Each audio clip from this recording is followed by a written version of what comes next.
My name is Livia Firth, and I'm on a mission to bring about a more beautiful future for fashion, one that connects us with the people and places that produce the clothes we wear. My quest to unwrap this increasingly complex supply chain has taken me all over the world, exploring everything from factories to fibers. Now my journey has led me here to Tasmania, just off the southern coast of Australia. I'm here to examine wool up close, a fiber with a long history, and I think an important future. To meet wool producers in this extraordinary landscape is a long-held ambition of mine. I want to learn about the impact that wool has on the animals, on the land, and its true effect on the environment. My first stop is to meet local farmers Matt and Vanessa Danbeben. The farm they manage has been in this family for 7 generations. We see ourselves as custodians, so we're the current custodians of the land, and we have all of the generations that have gone before and the ones that will come after us. So we need to really care and nurture and look after the land during our generation, so that we'll still be there in another 7 generations' time. Because our property is so heavily forested, we've put a lot of effort into conserving a lot of the forest types that we have here. So we have 2,000 hectares of nature conservation reserve.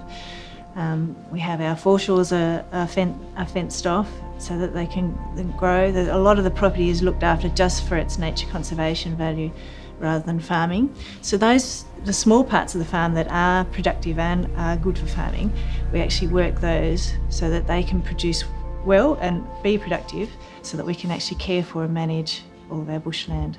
All of Tasmania's native animals are represented here on the farm. So with 80% of the property is bush. We're managing many more native animals than we are sheep. I knew I was going to visit the front line of wool production, but what I hadn't appreciated is that Tasmania is spearheading an ambitious program of landscape-scale restoration. Farmers like Matt and Vanessa are an integral part of that program. To them, protecting the Tasmanian devil and indigenous flora and fauna goes alongside raising their sheep, and of course their brood of children. I think you might need to move a bit. I'll lift you up. We press the wool into bales, so there's some bales over there, so the fleeces get put in and pressed up. It hasn't been trod down yet, so it's... Yeah. Is that the process? So cool. So you can fit more. Yeah, otherwise it builds up. No! So you have to like squash this out. We've been so divorced from who makes the clothes, where the materials come from. And obviously in terms of materials, most of what we're wearing today is all either polyester or synthetic. There's no, that natural material like wool.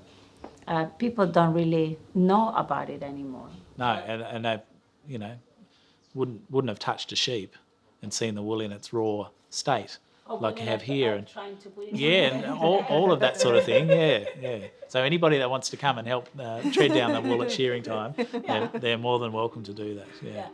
Because as growers, we are looking after our animals and every animal doesn't have a name, but they're all individual, and you manage sheep as individuals, and you're handling them a lot over their lifetime, and you're looking after them and shearing them, and you've got this wonderful product, and it's an individual thing. Okay, so you take it from the two sides. Yes. To that. Yep. And then we go there. And then hold on to those bits. Big flick.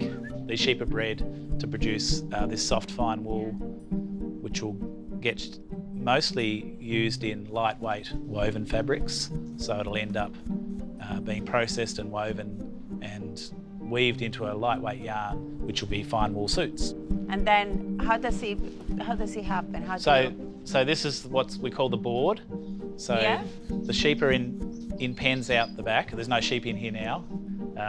And the shearers will bring a sheep out to the front here, and then they have a handpiece, which is just a set of clippers, and shear the wool off each sheep. So it's a very individual, tactile job. Each sheep takes about 3 minutes or so, and then the shorn sheep's let go, and then the wool comes off there and onto the table. Roderick O'Connor is another local farmer, managing a farm that has been in his family since the early 1800s. I wanted to know about the impact the wool growing process has on the animals themselves. That's what we're after. Beautifully cinched, marked, lovely. You see how it's even? Yeah. So we've tried and keep the feed constant, all the And when broken. when you shear them, who does the actual shearing? Professional shearers, so they come in, this bit comes off, and this bit of wool here, and all the pizzle and the bits and the pieces come off. The best wool is here, Right. all the way along there, and then there's a back wool, so that has to all be separated. And that's- supposedly you have to do very carefully not to hurt the sheep. With the shearing? Yeah. Oh, absolutely, yeah. I mean, there are training classes and all sorts of things to prevent any injury or any cutting. But there is another animal welfare impact that has tarnished the reputation of the wool industry, and that is mulesing. This practice of trimming folds of skin around the hindquarters of the sheep to prevent fly strike has put many wool producers at odds with consumers and some retailers. If you're given time, alternatives will appear. The trouble is everybody wants an immediate answer or an immediate fix. They said, this has got to stop and it's all bad. But the industry just can't move that quickly. You have to breed traits into animals to eventually try and actually make sure that that area is probably tighter in the skin so you can actually naturally do it. But that could take 20 years. Or you can do it and then use pain relief and other drugs to make sure the animal's fine. If I see 4 or 5 animals out of the 12 or 14,000 that we either treat here, dead in a year, that's all I'd see from this process. But I could see hundreds or thousands if they were left untreated for fly strike in a bad year. So I think putting it in context, are there solutions? Yes, there are. I think the industry is doing something about that. Ideally, at the end of the day, would I like to stop mulesing? Yes, but it's going to take me a long time to get there. But even the museling debate does not apply to all wool production here. Some of the herds in this landscape range over such a vast acreage that they're not prone to fly strike at all. So what is the environmental impact of sheep in large numbers across such a vast area? I spoke to Sebastian Burgess, who heads up the environmental initiative Greening Australia. I think, Australia is so well known for growing wool, and some of the finest wool in the world comes from this landscape. But we're recognising that, people are part of the landscape. We need to have a balance between people in nature. The way I see all land and water management is a people management. We've let things deteriorate across the world with pollution and climate change and so on. So we need to take some action to reverse that decline. One of our targets here for messaging is threatened species. And has the sheep farming compromised that, or do they live together happily? They can live together.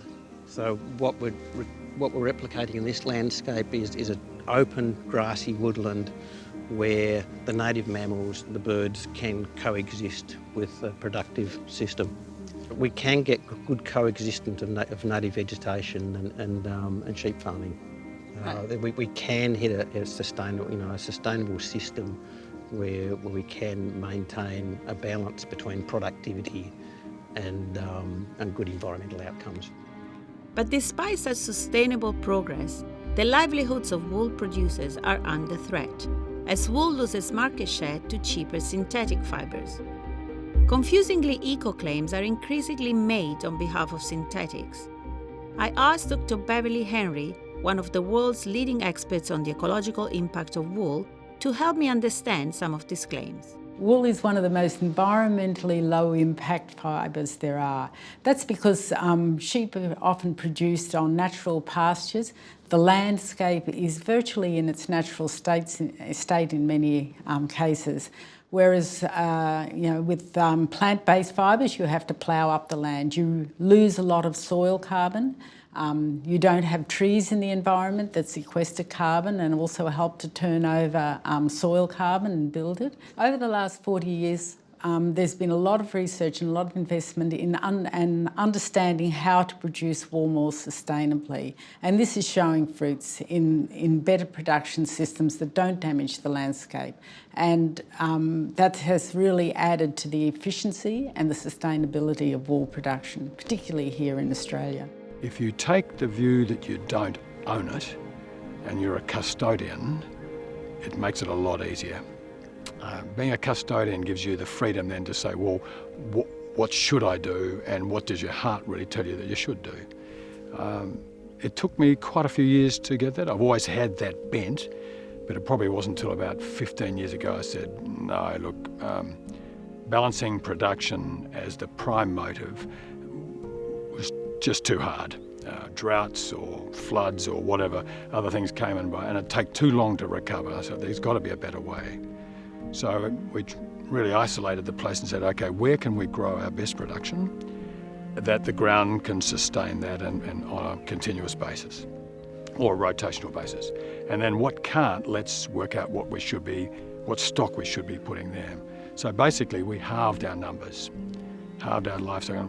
My first thought was, if I do that, how am I going to make any money?